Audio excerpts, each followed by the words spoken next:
అజిత్ పవార్ మృతిపై మమతా బెనర్జీ అనుమానాలు వ్యక్తం చేస్తున్నారు. సుప్రీంకోర్టు నేతృత్వంలో కమిటీ ఏర్పాటు చేయాలంటూ డిమాండ్ చేస్తూ ఉన్నారు. శరద్ పవార్ తో తిరిగి జతకట్టడానికి ప్రయత్నిస్తున్నప్పుడే ఈ ప్రమాదం జరగటంపై అనుమానాలు వ్యక్తమవుతున్నట్లుగా మమతా పేర్కొంటూ ఉన్నారు.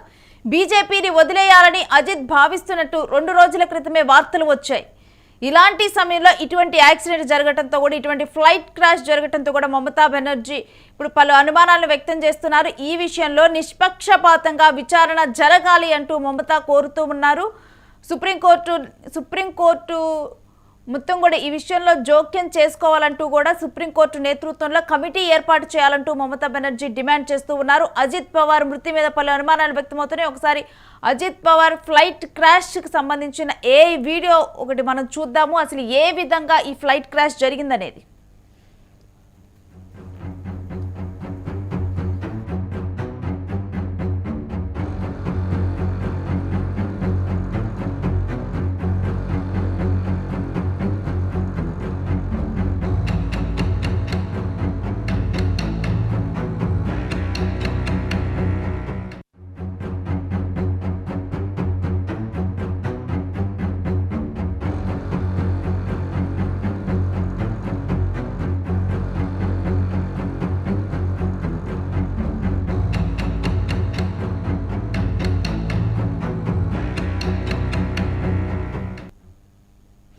ఇక దీని మీద నిష్పక్షపాతంగా విచారణ జరగాలి అంటూ మమతా బెనర్జీ కోరుతూ ఉన్నారు.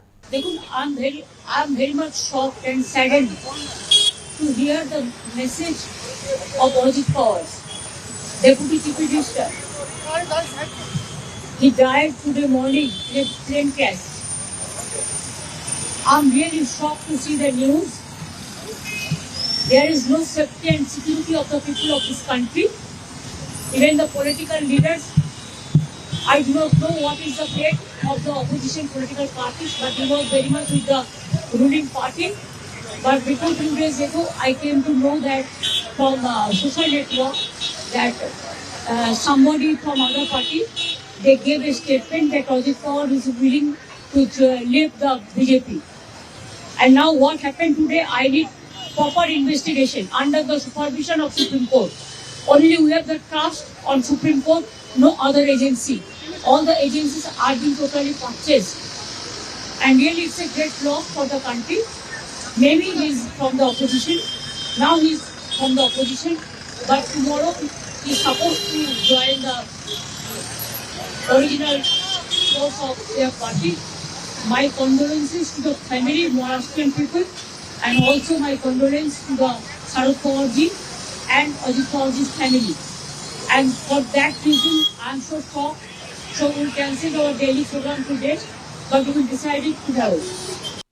So, మనం చూస్తూ ఉన్నాము ఈ ఫ్లైట్ యాక్సిడెంట్ కు ముందర అక్కడే ఉన్నటువంటి దగ్గరలో ఉన్నటువంటి సీసీటీవీ ఫుటేజ్ లో రికార్డ్ అయినటువంటి విషయాలను మనం చూస్తూ ఉన్నాం. ఒక్కసారిగా కూడా ప్లేన్ అక్కడ ల్యాండ్ అయ్యే సమయంలో కూడా క్రాష్ అయ్యి పెద్ద ఎత్తున కూడా మంటలు వ్యాపించి అక్కడ పొగొచ్చినటువంటి ప్లేన్ క్రాష్ అయిన వెంటనే కూడా ఒక్కసారిగా కూడా మంటలు ఉవ్వెత్తున ఎగిసిపడ్డాయి. దానికి సంబంధించిన దృశ్యాలు అక్కడ సీసీటీవీ ఫుటేజ్లో రికార్డ్ అయ్యాయి. అయితే అక్కడ స్థానికుడు చెప్పినటువంటి విషయాలను కూడా మనం వినటం జరిగింది. అక్కడ స్థానికుడు ఈ ఫ్లైట్ అక్కడ ల్యాండ్ అవుతున్నప్పుడే మేము చూసాము, ఆ సమయంలోనే ఇది సేఫ్గా ల్యాండ్ అవుతుందా అని చెప్పి మేము అనుకున్నాము. దాంట్లో వాళ్ళు ఎవరికి కూడా తెలియదు అజిత్ పవార్ ట్రావెల్ చేస్తున్నట్లు, కానీ ఆ ఫ్లైట్లో అజిత్ పవార్ ఉన్నారన్న విషయం ఎవరికి తెలియదు. కానీ అది ఆ చార్టర్డ్ ఫ్లైట్ ఎప్పుడైతే వస్తుందో ఇది సేఫ్గా ల్యాండ్ అవుతుందా అనుకున్నాము. తర్వాత కిందకు వెళ్ళిన తర్వాత ఓకే ల్యాండ్ అయిందా అని చెప్పి మేము చూసే నేపథ్యంలో ఒక్కసారిగా కూడా పెద్ద పేలుడు మంటలు వ్యాపించాయి. ఒక్కసారిగా కూడా మేము వెళ్ళి కాపాడదామని చెప్పి ప్రయత్నం చేసాం. అయినప్పటికీ కూడా అక్కడ పూర్తిగా మంటలు వ్యాపించి ఉండటంతో వెళ్ళి కాపాడలేనటువంటి పరిస్థితి అంటూ కూడా అక్కడ ఉన్నవారు చెప్పడం జరిగింది. ఇక సీసీటీవీ ఫుటేజ్ విజువల్స్ మనం చూస్తున్నాం. ఫ్లైట్ అక్కడ ల్యాండ్ అయిన వెంటనే కూడా మొత్తం కూడా అంటే ఫ్లైట్ కూడా అసలు 2 భాగాలుగా విడిపోయింది. అక్కడ ఉన్నటువంటి మృతదేహాలను కూడా మనం చూసాం. మొత్తం కూడా అసలు చెల్లాచెదురుగా పడిపోవటం, అసలు ఎక్కడా కూడా ఏ భాగము కూడా లేదు. మొత్తం కూడా కాలి బూడిదైనటువంటి దృశ్యాలు అక్కడ కనిపించాయి. అజిత్ పవార్ లాంటి నేత దుర్మరణం పాలవటం, ఇక అజిత్ పవార్తో పాటు అక్కడ 2 ఫ్లైట్ అటెండర్స్ ఉండటం జరిగింది. ఒక పైలట్, కో పైలట్, అజిత్ పవార్తో పాటు మరో వ్యక్తి, ఈ 6 ఉన్నారు. మొత్తం కూడా 6 కూడా తీవ్ర దుర్మరణం పాలయ్యారు. ఇక దేశ రాజకీయాలలో కీలకమైనటువంటి నేత, మహారాష్ట్ర రాజకీయాల్లో కీలకమైన ముఖ్య నేత అజిత్ పవార్ చనిపోవటం, ఇక దీని మీద మమతా బెనర్జీ పలు అనుమానాలని వ్యక్తం చేస్తూ ఉన్నారు. ఎప్పుడైతే బీజేపీ నుంచి విడిపోదాము అని చెప్పి అజిత్ పవార్ అనుకుంటున్నారో ఆ సమయంలో ఇటువంటి ప్రమాదం జరిగిందని చెప్పుకొని తాను పేర్కొన్నారు. ఇక ఇదే అంశానికి సంబంధించిన డీటెయిల్స్ మా ప్రతినిధి సతీష్ నుండి తెలుసుకుందాం. సతీష్, ముఖ్యంగా మహారాష్ట్రకు సంబంధించి ఒక కీలక నేతను కోల్పోయిందని చెప్పుకోవచ్చు. ముఖ్యంగా పొద్దున 8:45 ఈ ఫ్లైట్ కాస్త క్రాష్ అయింది. దాంట్లో అజిత్ పవార్ మహారాష్ట్ర కీలక నాయకుడు, 6 సార్లు ఉప ముఖ్యమంత్రిగా పనిచేసిన వ్యక్తి, అలాగే మహారాష్ట్ర రాజకీయాల్లో అత్యంత ప్రభావవంతమైన నాయకుడు, ముఖ్యంగా మహారాష్ట్ర రాజకీయాన్ని శాసిస్తున్నటువంటి మంత్రిగా కూడా ఆయన పనిచేస్తా ఉన్నారు. సో ఆయనను కోల్పోవడం మహారాష్ట్ర పాలిటిక్స్ గాని మహారాష్ట్ర ప్రజలకు గాని కోలుకోలేని లోటు అంటూ కూడా చెప్తా ఉన్నారు. దానికి సంబంధించి ఇప్పటికే 3 రోజుల పాటు రాష్ట్ర వ్యాప్తంగా సంతాప దినాలను రాష్ట్ర ప్రభుత్వం అయితే ప్రకటించింది. దాంతో పాటు ప్రముఖులు నరేంద్ర మోడీ ఇంకా ఇతరత్ర అందరూ కూడా ప్రముఖులు ప్రగాఢ సానుభూతిని అయితే తెలుపుతా ఉన్నారు. ముఖ్యంగా ఈ ఘటనకు సంబంధించి ఆ ఫ్లైట్ లో ఉన్నటువంటి అజిత్ పవార్, అలాగే అజిత్ పవార్ కు సంబంధించినటువంటి 2 వ్యక్తులు, అలాగే పైలట్, కో పైలట్ మొత్తం కూడా అందరూ కూడా ఫ్లైట్ క్రాష్ అవడంతో పెద్ద ఎత్తున అక్కడ ఇదైన పరిస్థితులు కనబడతా ఉన్నాయి. ఏదేమైనప్పటికీ ఈ విచారణ వెనుక, ఈ ఘటన వెనుక రాజకీయ కుట్ర ఏమైనా దాగుందా అనే తరుణంలో కూడా పెద్ద ఎత్తున అందరూ ఒకవైపు చూస్తా ఉన్నారు. ఇటు మమతా బెనర్జీ ఒకవైపు ఆయనకు సంతాపం తెలుపుతూనే, ప్రగాఢ సానుభూతి తెలుపుతూనే, సో ఈ ఘటన పైన, అజిత్ పవార్ మృతి పైన ఉన్నత స్థాయి విచారణ జరగాలని, అలాగే ముఖ్యంగా సుప్రీంకోర్టు పర్యవేక్షణలో కమిటీ వేసి, దాంతో పాటు ఎందుకంటే సుప్రీంకోర్టు ప్రతి దాంట్లో ఇన్వాల్వ్డ్ కావాలి, లేదు అంటే ఇప్పుడు ఉన్నటువంటి ఏ సంస్థ పైన అయినా ఏదైతే ఈ ఇన్వెస్టిగేషన్ కి సంబంధించి ఎన్ఐఏ కావచ్చు, అలాగే సిఐడి కావచ్చు, సిబిఐ కావచ్చు, ఏదైనా ఏ సంస్థ పైన కూడా నాకు నమ్మకం లేదు, అవన్నీ బీజేపీకి తొత్తులుగా పనిచేస్తున్నాయంటూ ఆమె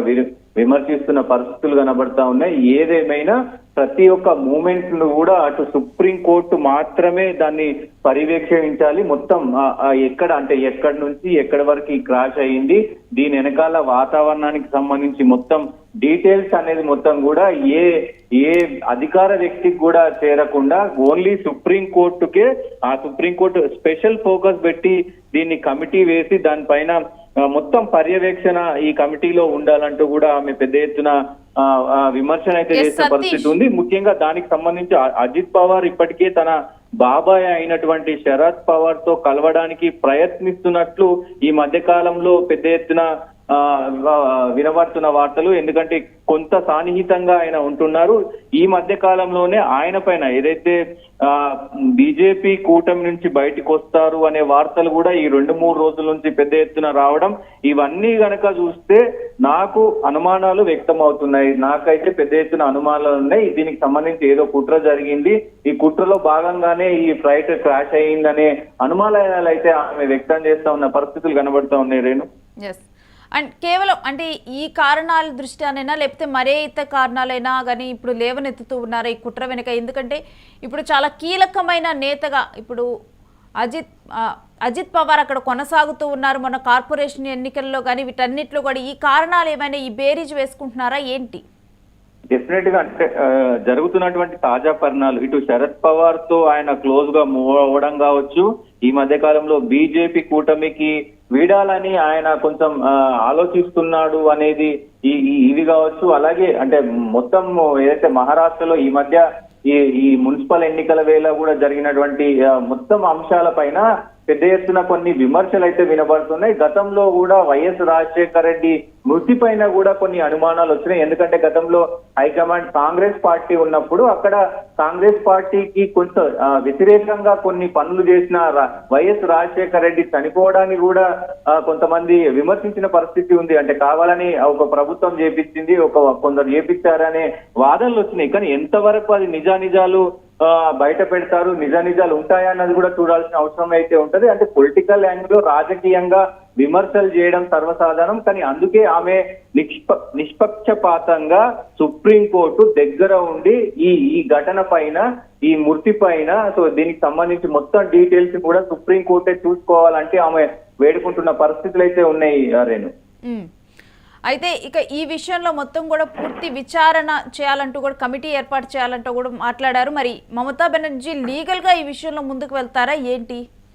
ఎస్, డెఫినెట్ గా అంటే మమతా బెనర్జీయే కాదు, ముఖ్య నేతలంతా కూడా కాంగ్రెస్ పార్టీకి సంబంధించిన లీడర్లు కావచ్చు, అందరూ కూడా పెద్ద ఎత్తున ఈ మృతి పైన ప్రస్తుతం అయితే గాఢ సానుభూతిని అయితే తెలుపుతా ఉన్నారు. సో ముఖ్యంగా ఆయన ఆత్మకు శాంతి కలగాలని చెప్తా ఉన్నారు. దాంతో పాటుగా లీగల్ గా ఏమైనా ప్రొసీజర్స్ ఉంటే అందరూ రాజకీయ నాయకులు అందరూ పార్టీలకు అతీతంగా కూడా దీనిపైన చర్యలు తీసుకోవాలి, దీన్ని దర్యాప్తు చేయాలని కోరనున్నారు. మరి కోర్టులకు వెళ్తారా లేదా అన్నది ఇక్కడ చూడాల్సిన అవసరం అయితే ఉంటది.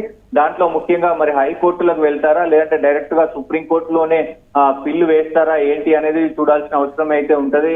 రేణు, ముఖ్యంగా ఏదేమైనప్పటికీ ఒక గొప్ప నాయకుడు 6 సార్లు ఉప ముఖ్యమంత్రిగా పనిచేసినటువంటి అజిత్ పవార్ లేకపోవడం మహారాష్ట్రలో తీరని లోటు అనే చెప్పుకోవచ్చు.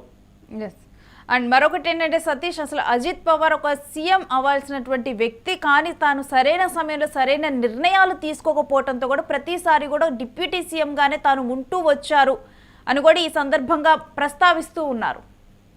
డెఫినెట్ గా ముఖ్యమంత్రిగా అయ్యే అన్ని అర్హతలు ఉన్నటువంటి వ్యక్తి మహారాష్ట్రకి, అంటే మహారాష్ట్రలో పెద్ద ఎత్తున ఆయన రాజకీయ మనుగడ కావచ్చు, రాజకీయ జీవితం కావచ్చు, మొత్తం కూడా మహారాష్ట్ర రాజకీయాల్లోనే ఉంది. ఆయన అత్యంత ప్రభావవంతమైన నాయకుడు మహారాష్ట్రలో. సో ఆయన కొన్ని రాజకీయ చతురతల వల్ల, రాజకీయాల్లో కొన్ని నిర్ణయాల వల్ల కూడా దాదాపు 6 సార్లు ఉప ముఖ్యమంత్రి అయ్యాడంటే మీరు అర్థం చేసుకోవచ్చు ఆయన సీఎం క్యాండిడేటా కాదా అనేది. అంటే రాజకీయ పరిణామాలు కావచ్చు, ఈ పొత్తుల వ్యవహారంలో తీసుకుంటున్నటువంటి కొన్ని నిర్ణయాలు కావచ్చు, ఇవన్నీ కూడా దాంట్లో భాగమై ఉంటాయి.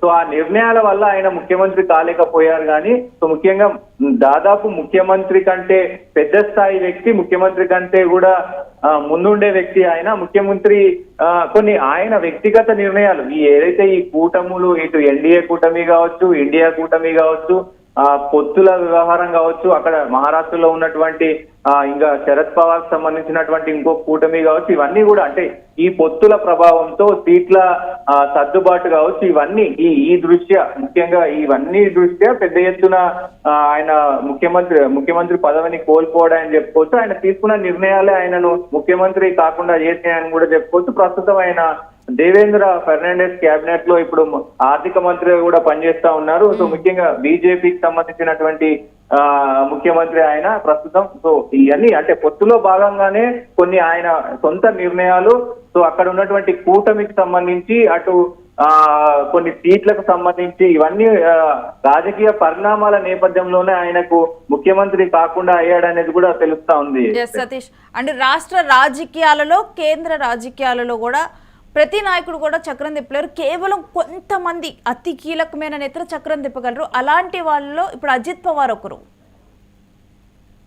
ఎస్, డెఫినెట్ గా ఈయనకు సంబంధించి మహారాష్ట్రలో అత్యంత కీలకమైన నాయకుడుగా ఆయన ప్రసిద్ధి చెందాడు. అలాగే మహారాష్ట్రతో పాటు అజిత్ పవార్ అంటే దాదాపు అంటే తెలుగు భారతదేశంలో మొత్తం పెద్ద ఎత్తున అందరికీ తెలుసు. అజిత్ పవార్ అంటే మహారాష్ట్రలో కీలక నేత. ఆయన క్యాబినెట్ కు సంబంధించి కూడా పెద్ద ఎత్తున పనిచేసే వ్యక్తి. క్యాబినెట్ లో కూడా పెద్ద ఎత్తున ఆయన పోవాలి అంటే ముఖ్యమంత్రిగా ఫస్ట్ ఆయన గోల్ పెట్టుకున్నారు, కానీ అది నెరవేరకుండానే ఆయన కళ కూడా ముగిసిందని చెప్పుకోవచ్చు. ముఖ్యంగా ముఖ్యమంత్రి అవ్వడం, కొన్ని నిర్ణయాల పట్ల ముఖ్యమంత్రి కాకపోయాడు. ఆయన ముఖ్యమంత్రే కాకుండా దేశ స్థాయిలో సేవలు అందించాల్సిన వ్యక్తి. ఎందుకంటే రాజకీయాల్లో రాజకీయ చతురత ఎంత ఉంటే అంత స్థాయికి వెళ్తారనేది దాదాపు మోడీని చూడొచ్చు. ఇప్పుడు ప్రస్తుతం మోడీ గనక దాదాపు 2 సార్లు 3 సార్లు ముఖ్యమంత్రి అయిన తర్వాత గుజరాత్ కి ఇప్పుడు ప్రధానమంత్రిగా ఉన్నారు. సో అట్లా అంటే